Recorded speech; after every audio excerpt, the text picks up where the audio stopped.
Ok, chicos. Lo vimos. Vamos al timo, ¿sí? ¿Dónde está el timo, muchachos? Anatomía. ¿De qué? ¿Dónde está el timo? En el medio, detrás del Un espacio virtual llamado mediastino, en el mediastino. ¿En qué región del mediastino? El mediastino. Ay, ¿cómo era? Súper anterior, Ajá. exactamente, posterior al esternón. Chicos, ¿el timo es un órgano sólido o hueco? Sólido. Extremadamente sólido, ¿no es cierto? Al igual que otros órganos sólidos, no están desnudos, tienen un recubrimiento, ¿sí? ¿Qué tipo de recubrimiento tiene el timo? Si ven esta línea acidófila muy fina, difícil de identificar, es colágeno. Esos recubrimientos de colágeno forman las cápsulas de los órganos sólidos, no de todos, de la mayoría, ¿de acuerdo? Ahora, chicos, esta cápsula de tejido conjuntivo manda algunos tabiques que entran y dividen el parénquima y lo lobulan. ¿Sí ven que está como cuarteado? Sí. Ya, por ahí estarían pasando unos tabiques de tejido conjuntivo. Ya no va la voz. Chicos, ¿qué son estos lóbulos por dentro? ¿Qué leyeron al respecto? ¿Cuáles son las partes de cada lóbulo? Pequeño, mediano, grande. Cada lóbulo tiene dos partes. ¿Cuáles son? Sasheka, ¿cuáles son esas partes?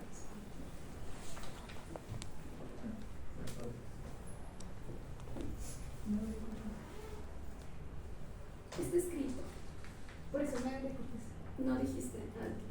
Corteza, ¿cuál es la corteza? ¿Cómo describirías histológicamente esa corteza? Excelente.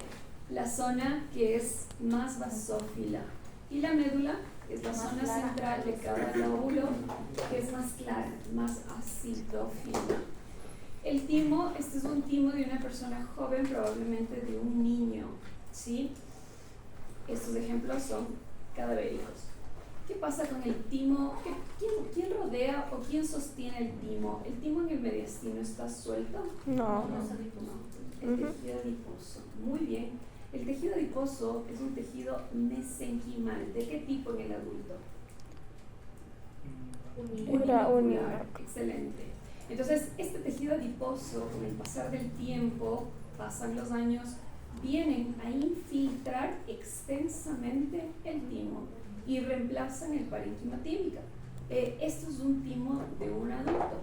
¿Qué me quedan restos de timo apenas perceptibles, a veces son hasta más pequeños, aquí tiene bastante timo, no desaparece completamente, por eso se le dice que se queda como una bola de grasa en vez de el parénquima tímico, pero no es reemplazado completamente y estos resquicios de parénquima tímico siguen siendo funcionales. ¿Por qué yo llamo a este órgano sólido de parénquima y no le llamo de capas? Permiso, buenas tardes. Buenas tardes, pasen, tomen asiento. ¿Por qué llegan tarde, chicos? Se va a atrasar el bus. Es que yo llegué tarde, pero ustedes llegaron más tarde, eso es cool, pero yo llegué bastante tarde. Ya, chicos, entonces, ¿por qué yo llamo de parénquima y no capas? ¿A qué órgano yo le describía por capas? A los vasos circulatorios. ¿Cuántas capas tienen los vasos? Tres. Tres y arteriales. ¿Cuáles? La íntima, la media y la adventicia. Esto no tiene capas, porque es un órgano sólido. Los órganos sólidos por dentro tienen tejido. Ese tejido se le llama parénquima, ¿de acuerdo? Yo no voy a llamar a la pared de los vasos circulatorios parénquima. ¿Se entendió? Ok. Chicos, el timo se considera que es un órgano linfoide al igual que la médula primaria. ¿Por qué creen que a estos órganos linfoides les llamo linfoides? ¿Cuál es su constitución interna principal? Linfocitos. Linfocitos B. Los timocitos. Los linfocitos B, cuando entran en el timo, se llaman timocitos. ¿Qué otra célula leyeron que puede estar aquí adentro? 4 células que pueden estar aquí adentro. Células APC. ¿Cuáles son las células APC que pueden estar aquí? La Bien, macrófagos. Las presentadoras de antígenos. Sí, APC significa presentadores de antígenos, bacterófanos, ¿cuál otro? Y las células de Kir. Y las células dendríticas, Eso. ¿de acuerdo? Tenemos timocitos, las dos APC, pero me falta un tipo de célula, esta de aquí, chicos, esta de aquí, ya vamos a ver en otra imagen, se ve mejor. Tienen un núcleo más grande, abundante citoplasma, parece una célula epitelial suelta. Es una célula que se llama epitelial tímica, o tiene otro nombre que el libro menciona, retículo epitelial tímica. Esta célula tiene una función sumamente importante. ¿En dónde está? Las cuatro pueden estar, tanto en corteza cuanto en médula, ¿de acuerdo? Ahora, ¿por qué la corteza, toda esta zona basófila, se ve tan oscura? ¿Qué leyeron al respecto? Hay ¿Qué más entendieron? linfocitos ahí Porque acumulados. la población de linfocitos bien es mucho mayor en corteza que en médula. ¿Por qué en médula tengo menos cantidad de linfocitos? Los va eligiendo, en la corteza los van eligiendo. Y los que son actos es como que entran a la médula. Porque hay un proceso de selección de timocitos en el timo. Primero entra en la corteza, la mayoría. Por eso la población es abundante. No todos pasan y sobreviven yendo a la médula. Por eso la población en médula es menor en cantidad. Miren, porque yo tengo tantos espacios huecos, parece porque la población es menos densa, ¿no es cierto? Esto es médula. Ahora, miren aquí nuevamente la célula retículo epitelial tímica. Así le van a distinguir en láminas. Es una célula, todas estas células que ustedes ven aquí, millones, son linfocitos T, es decir, son cabecitas de los núcleos de los linfocitos. ¿Por qué no veo citoplasma en los linfocitos de aquí? Porque estos linfocitos solo se ven como bolitas basófilas, es decir, solo veo sus núcleos. ¿Cómo veían el linfocito en un frotis sanguíneo? ¿Cuál era la característica citológica del linfocito en frotis? Era El núcleo ocupaba la mayoría del volumen del cuerpo de la célula. Entonces, en parafina, que yo veo células sanguíneas mucho más lejos, mucho más pequeñas, solo veo una cabeza nuclear. Apenas la rima de lo que queda de citoplasma no es caracterizada, ¿de acuerdo? Por eso los linfocitos se ven así. La célula epitelial, miren la diferencia, tiene bastante citoplasma, mucho mayor el volumen y un núcleo mucho más grande. Ahora, ¿cómo sé cuál es un rasgo característico de médula? Estos cuerpos de aquí, medio amorfos, algunas personas dicen que parecen remolinos, otras cebollas, pero son acidófilos. A veces se pueden incluso calcificar o enquistar con estos agujeros que tienen aquí adentro. Estos cuerpos de aquí se llaman corpúsculos de Hassall. Son característicos únicos solamente de la médula. ¿Okay? Si yo veo un corpúsculo de Hassall, jamás voy a estar en corteza tímica, ¿sí? De cada lóbulo tímico, ¿sí? ¿De dónde vienen estos corpúsculos de Hassall? ¿Por qué aparecen? ¿Y de dónde surgen? En el libro está escrito. ¿Por qué aquí? Miren aquí. ¿Por qué este corpúsculo de Hassall tiene núcleos? Son timocitos. No aparecen núcleos de los timocitos. son los que van muriendo. No. Los timocitos que van a morir son fagocitados. Y estos núcleos que están fusionados en los corpúsculos de Hassall. ¿De dónde surge? ¿Por qué son células reticulares epiteliales en capas concéntricas? Exactamente. Estas células retículo epiteliales, excelente. Estas células retículo epiteliales tímicas o epiteliales tímicas se fusionan, como dice su compañera, en capas concéntricas. Por eso tienen ese aspecto como arremolinado. Y forman los famosos corpúsculos de Hassall. No se han descrito funciones específicas de estos corpúsculos. Solo existen, ¿de acuerdo? Es interesante porque ustedes en patología van a ver que si en algún tumor maligno que nace de timo, ustedes encuentran que suelen ser indiferenciados, no tienen cara de nada, no saben de dónde vinieron. Si encuentran en el tumor corpúsculos de Hassall, muy probablemente saben que vienen del timo. Y dirigen más específicamente el tratamiento de ese paciente. Eso no es chicos, de forma didáctica, en un esquema gráfico fácil, en resumen, ¿qué dijo su lectura del proceso de selección de timocitos? aquí tenemos un esquema gráfico, no está en Junqueira. Esta sería la cápsula, el tabique. Por aquí pasan vasos sanguíneos que traen los linfocitos, los timocitos, corteza, médula. ¿Cómo es el proceso de selección? Hay selección positiva y negativa. Excelente. Los timocitos primero entran a la corteza. Aquí van a ser seleccionados por esta célula en amarillo. ¿Quién es esta célula? La famosa retícula epitelial tímica que acabamos de mencionar. Miren cómo está seleccionando a los timocitos. Si los timocitos no van a causar daño al cuerpo, tienen un proceso de selección positiva y pueden pasar a la médula. Si es que tienen alguna falla que detecta esta célula, tienen un proceso de selección llamado negativa. ¿Y qué va a pasar con esos timocitos? Van a ser fagocitados por las células APC. Por eso están aquí las células APC. Aquí tenemos otro ejemplo de una dendrítica. Nuevamente en la médula pasan por un segundo proceso de selección. Célula retícula epitelial tímica, nuevamente selección positiva, ahora sí pueden salir a circulación sanguínea periférica. Proceso de selección negativa, fagocitados. ¿De acuerdo, chicos? Y de esa forma evitamos que los timocitos que tienen una falla salgan a circulación y ataquen a los tejidos propios, identificándolos como ajenos. ¿Ok? Es decir, una reacción autoinmunitaria. ¿Sí? ¿A dónde se van después de que pasan la segunda selección positiva? ¿Regresan al torrente sanguíneo? A todo el cuerpo, a la distribución ahora sí, a todo el cuerpo y a colonizar tejidos linfoides. Ahora, vamos a pasar, chicos, a órganos linfoides secundarios. Los órganos linfoides secundarios, ¿cuáles son? Jordan, los ganglios, el vaso, Los chicos, eran los aquí, El vaso, los secundarios, ganglios vaso, ganglios, y tejido linfoide asociado con la cosas. Excelente, malta. Esos son los órganos secundarios, ¿de acuerdo?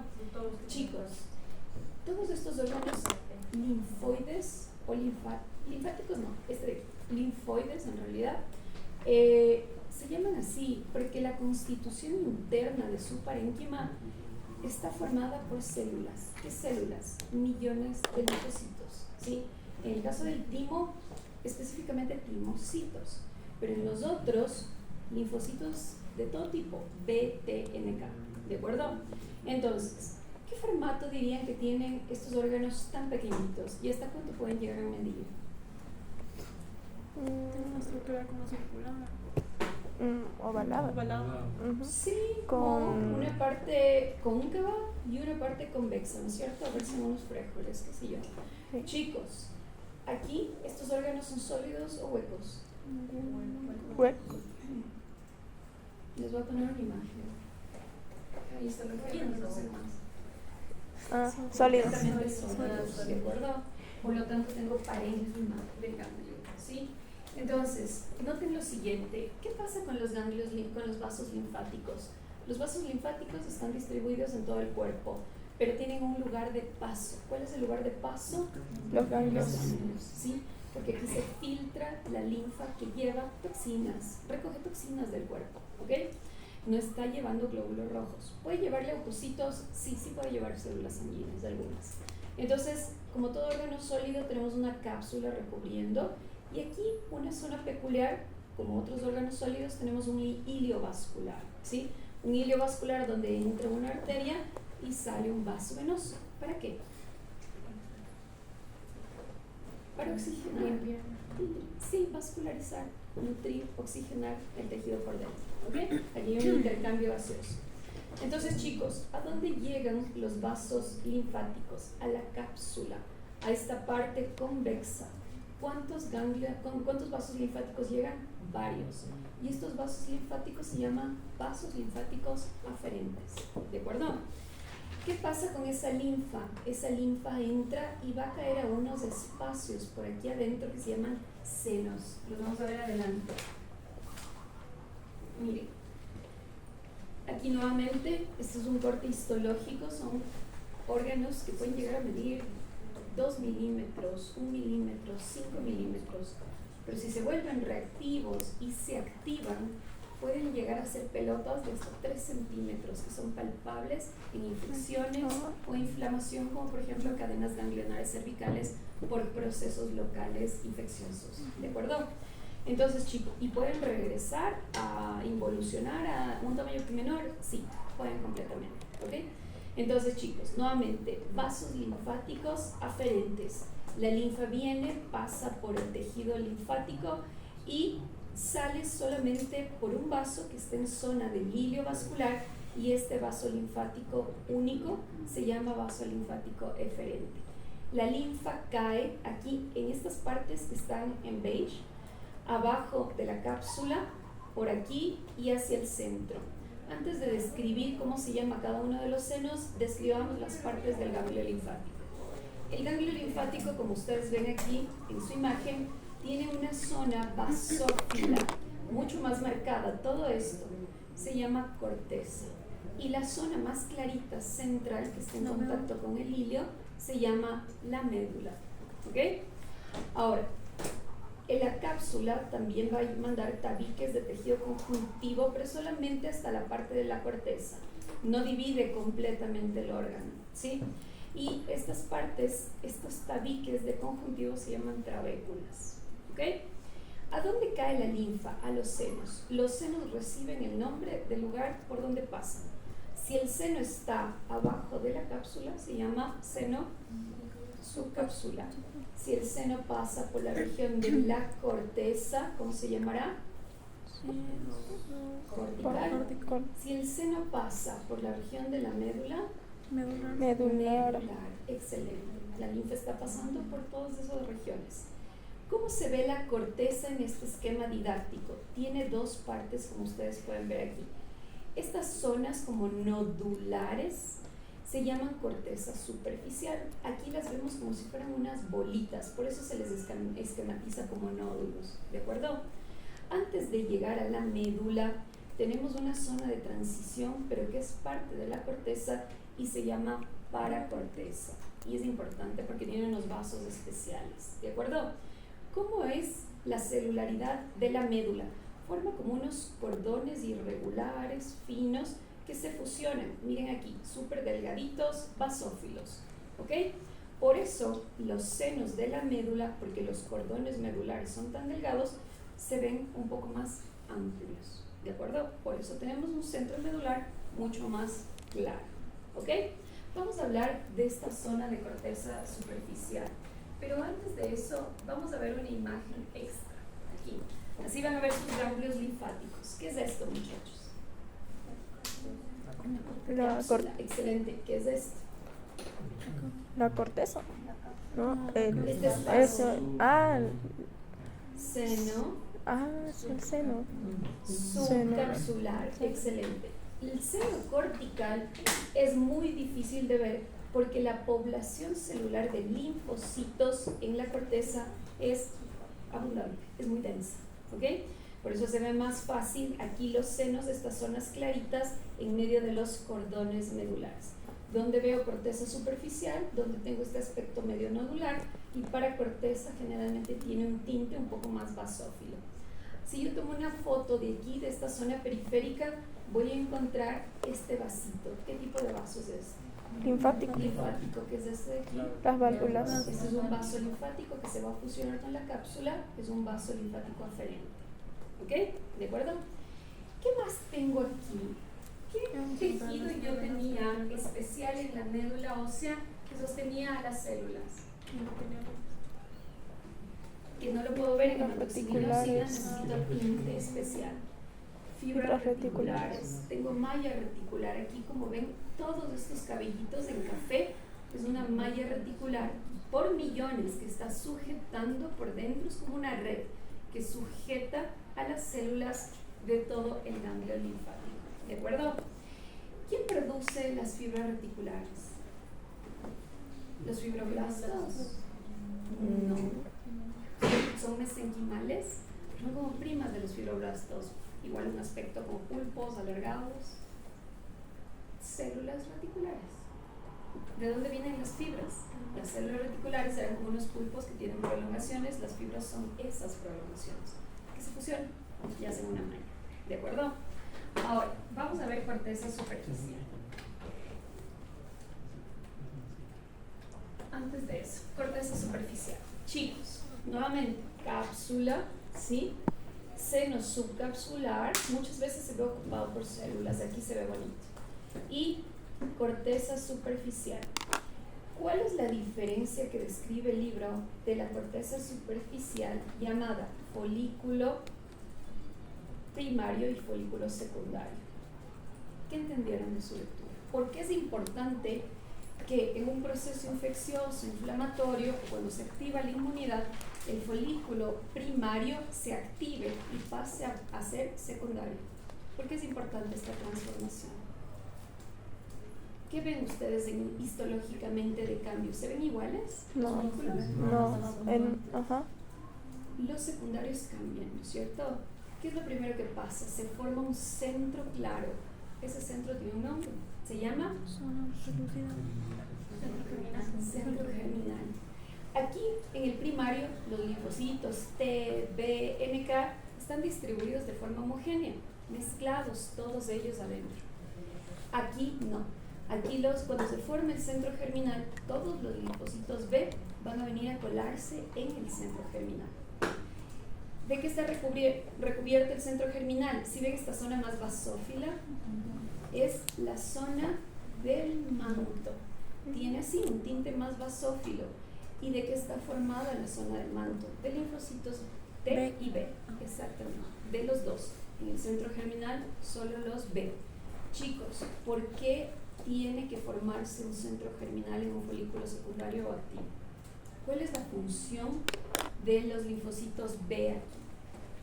¿Por qué se dice que se transforman? ¿En qué se transforman en el centro germinal? Este proceso ustedes lo van a ver en hematología, es un proceso complejo y largo, con mucha química, ¿sí? Pero lo que me interesa es que ustedes sepan qué pasa aquí adentro. Los linfocitos B se transforman a estas células que parecen unos cometas, se llaman células plasmáticas o plasmocitos. Se caracterizan, miren estas figuritas chiquitas, por tener el núcleo pegado a un borde y una colita súper acidófila, ¿ok?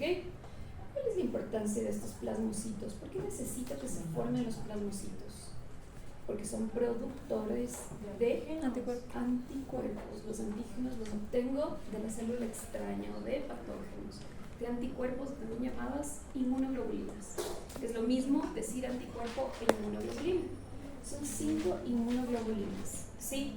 Se van a acordar siempre por el acrónimo GAMDE. G-A-M-D-E.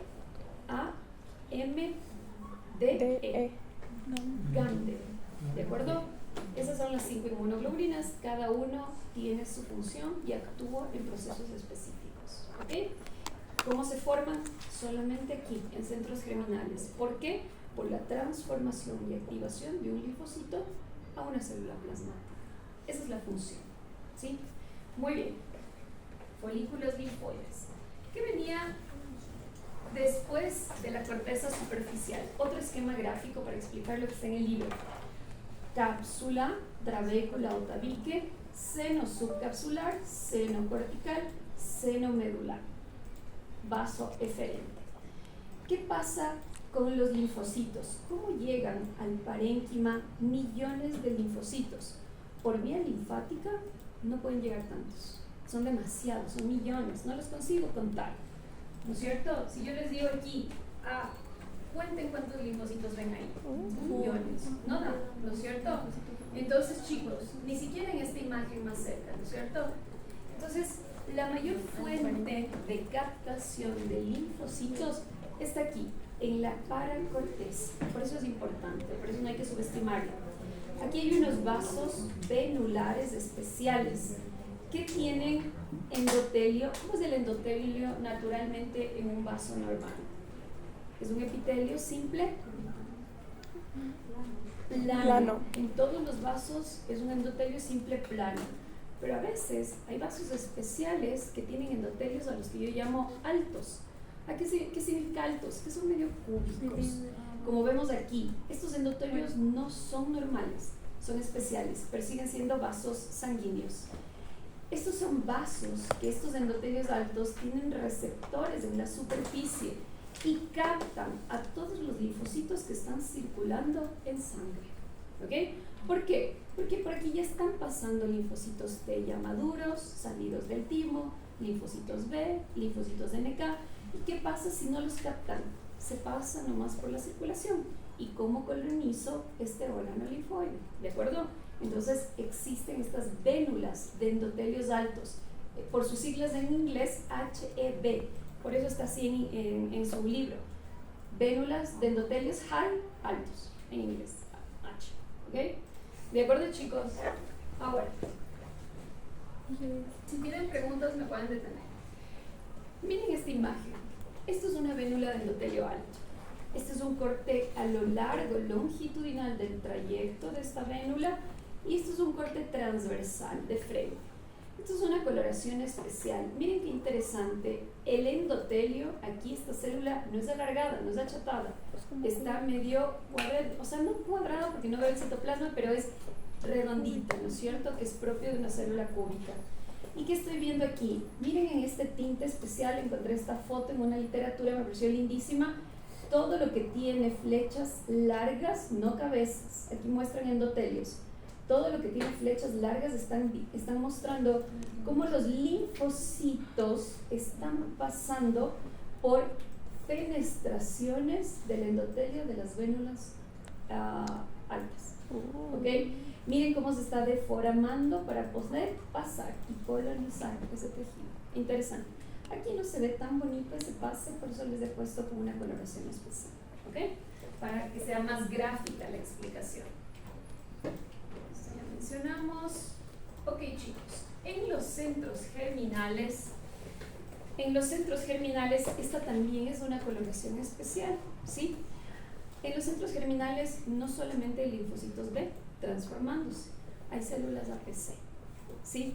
Los macrófagos que están aquí sirven para fagocitar los restos celulares porque no todos sobreviven a esa transformación. Algunos se destruyen, entonces quedan detritos, restos celulares. Y eso tiene que ser fagocitado, limpiado, ¿no es cierto? Y estas células que tengo que tinturarlas en café porque naturalmente no se ven, son muy finas y peor en tanta celularidad, son células dendríticas foliculares porque están dentro del centro germinal. ¿Por qué? Estas son presentadoras de antígeno. ¿Para qué van a presentar estas células dendríticas y a quién antígenos? A los linfocitos, para activar esos centros germinales, para crear una respuesta de memoria y activar un sistema inmunológico, ¿no es cierto? Una inmunidad activa o adaptativa. Adaptativa, exacto. Porque no es inmediata, ¿no es cierto? Estoy utilizando linfocitos. Si no, utilizaría polimorfonucleares, ¿ok? Ok, chicos, vamos a pasar al vaso. ¿Ustedes ya vieron anatomía de vaso? ¿Ya vieron en dónde está este órgano? ¿Cuántos vasos tienen? Uno, solo uno.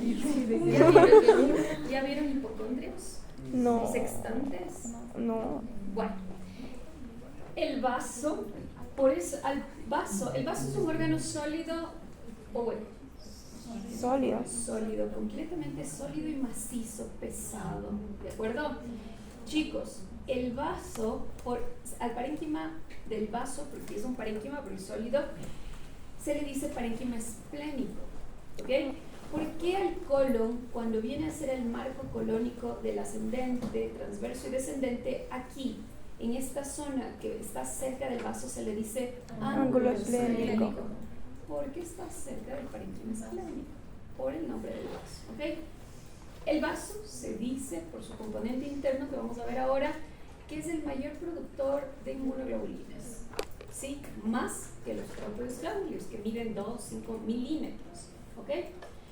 El vaso tiene una función muy importante y especial que ya la mencionamos. El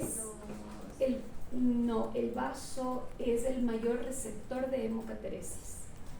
¿Qué era la hemocateresis? Las células filtran ¿Cuáles? Las células sanguíneas. ¿Cuáles? Muerte del glóbulo rojo. Glóbulos rojos. Porque si hablamos de células sanguíneas, yo pienso en célula pluripotente, hematopoyética, 2 líneas, linfoide, mieloide y todo el abanico de células. Todo eso son células sanguíneas. En el vaso, la hemocateresis se refiere únicamente a células del tipo eritrocitos. ¿Los eritrocitos viven por siempre? No. ¿Cuánto es el tiempo de vida útil de un 120 eritrocito? días. De 100 a 120 días. ¿Por qué los eritrocitos envejecidos tienen que morir? Tienen que ser fagocitados, porque ya no son funcionales y su estructura bicóncava también se vuelve deformada y ya no pasan capilares pequeños. ¿Okay? ¿Qué pasa si ya su función no se cumple? Ya no oxigenan los tejidos. ¿Qué pasa si tengo miles de eritrocitos circulando en la sangre que no oxigenan tejidos? Ese paciente va a tener hipoxia, ¿de acuerdo? O hipoxemia. ¿Y qué pasa con la médula? Va a pensar que el volumen y la función de los eritrocitos está compensada, completa. Entonces, ¿para qué va a producir más? ¿Qué pasa si vienen a morir acá? La médula tiene un feedback y dice, no, hay que compensar, hay que mandar nuevos y los renova, ¿de acuerdo? Todo proceso fisiológico tiene una causa, ¿sí? Ahora, chicos, el vaso, como cualquier órgano sólido, tiene una cápsula. Como ustedes ven en esta imagen, si yo cojo un pedacito y lo corto y lo pongo en una imagen histológica, la cápsula es fina o gruesa. Gruesa. Es un órgano súper macizo, por lo que, y susceptible a daño, porque es altísimamente vascularizado, por lo que tiene una cápsula mucho más gruesa que los otros órganos que apenas veíamos una línea de colágeno, ¿no es cierto? Y esta cápsula que tiene colágeno y fibroblastos, porque son los que forman el colágeno. Aquí el colágeno también va a mandar estos tabiques hacia adentro, que se llaman trabéculas. Aquí también tenemos un hilo vascular. ¿Qué entra por el hilo vascular y qué sale? Pero vena, claro. Entra una arteria y sale una vena. Esplénico. Y los vasos linfáticos. Aquí no hay vascularización linfática por dentro del parénquima esplénico. Es un dato súper importante, ¿de acuerdo? Entonces, chicos, los vasos, las ramificaciones de los vasos en el parénquima esplénico bajan por estos tabiques de colágeno, ¿sí? Vamos a ver, antes de que pase, ¿ven estas celulillas de aquí en la superficie capsular? Estas células, vamos a volver a mencionarlas en intestino, tienen un nombre. ¿Leyeron cuál es el nombre de esas células en el libro? Se llaman células mesoteliales. Y son así, medio cúbicas, aplanas y hacen hileritas. ¿Ok? Y siempre están en conjunto con tejidos conjuntivos. ¿Ok? Muy bien. Chicos, yo utilizo de literaturas varias, unas en inglés, otras en portugués, pero siempre busco imágenes didácticas para que ustedes puedan entender, independientemente del idioma. ¿Ok? Aquí les explico. Esto es un corte histológico de vaso. Miren la cápsula, es enorme. Miren la trabécula, cómo baja con tejido conjuntivo. Todo esto es colágeno, colágeno, colágeno. ¿Sí? Por dentro, el parénquima esplénico se divide en dos regiones. ¿Cuáles son? Pulpas. Pulpa blanca roja. Pulpa blanca y pulpa roja. Aquí, ¿por qué se le llama pulpa roja? Porque tiene más eritrocitos. Porque es altamente vascularizada, tiene abundantes eritrocitos y literalmente se ve roja, por eso se llama roja. ¿Dónde está la pulpa blanca aquí? ¿Y qué compone la pulpa blanca? ¿Están buscando algo blanco? No. La mayoría busca algo blanco. Aquí, es que la luz no ayuda. Voy a cambiar Sí, de imagen. como que hay así. Sí, ahí sí hay una cosa así. No, sí. ¿Se ve mejor? Ajá. Chicos, esto es la pulpa blanca. Esto es la pulpa blanca, es lo mismo, pero más cerca aquí que esta imagen, aquí de lejos.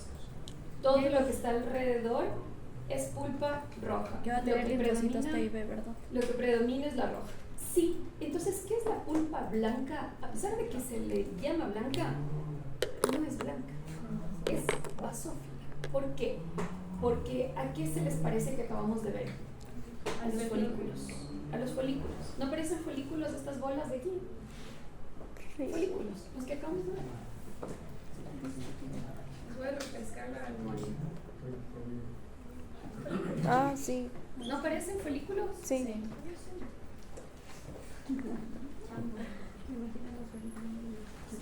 Muy bien. Entonces, la pulpa blanca en el parénquima esplénico, por lo tanto, está formada por miles de linfocitos de todo tipo, B, T, NK, que pueden formar folículos o que acompañan el trayecto de una arteria, como si fueran una sombra. Miren aquí, este es un vaso arterial, ¿sí lo ven? Están los huequitos ahí adentro. Estoy viéndole de lejos, por supuesto. ¿Sí ven que hay una sombra basófila? Esta sombra es un depósito de miles de linfocitos, principalmente T, y tiene un nombre, se llama vaina de linfocitos periarterial. Aquí nace la pulpa blanca dentro del parénquima esplénico. Miren, son miles de linfocitos. Luego empiezan a depositarse más linfocitos de forma circular, formando folículos. Los folículos pueden ser primarios o secundarios. El folículo que ustedes ven exhibido en la imagen enfrente es primario o secundario, ¿y por qué? Secundario porque ya Secundario.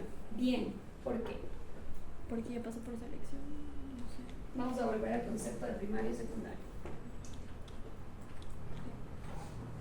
¿Cuál era la diferencia entre primario y secundario?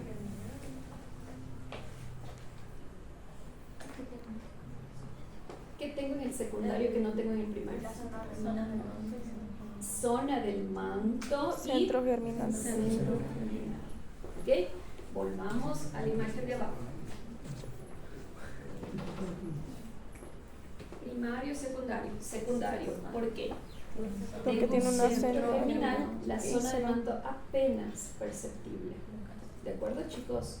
¿Qué quiere decir que tengo un centro germinal? Los linfocitos B, ¿qué están haciendo? Ajá. Se activaron. ¿Y en qué se están transformando? Mira.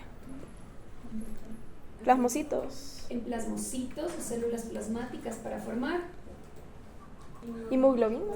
inmunoglobulinas o también llamadas. Anticuerpos. ¿Por qué se dice que el vaso es el mayor productor de anticuerpos? Porque tenemos un montón de pulpas blancas que se están transformando en folículos secundarios. Más si es que hay alguna infección en el cuerpo o hay una infección, alguna reactividad. ¿Ok? Entonces el vaso va a filtrar la sangre y va a tener respuestas inmunitarias. Claro, es el mayor órgano inmunológico de nuestro cuerpo por formación de inmunoglobulinas. Chicos, ustedes tienen esta imagen en el libro.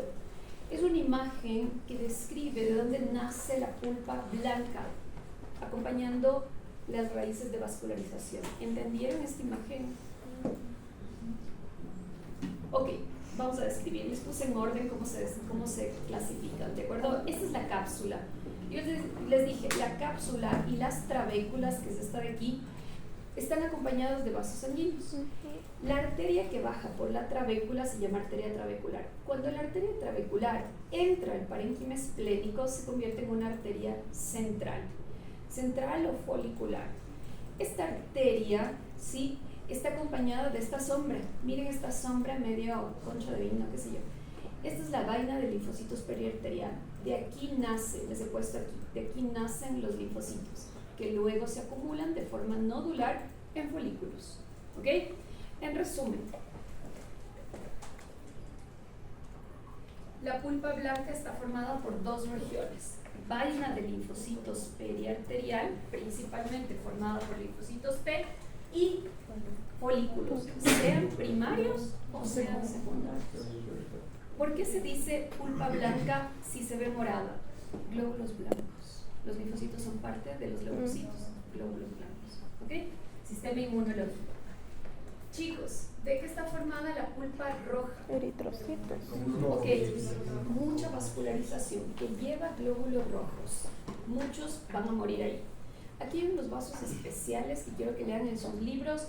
Miren estos vasos largos y son capilares. Pero los capilares son súper chiquitos. No, estos son especiales. ¿Esos no son los sinusoides? Exacto.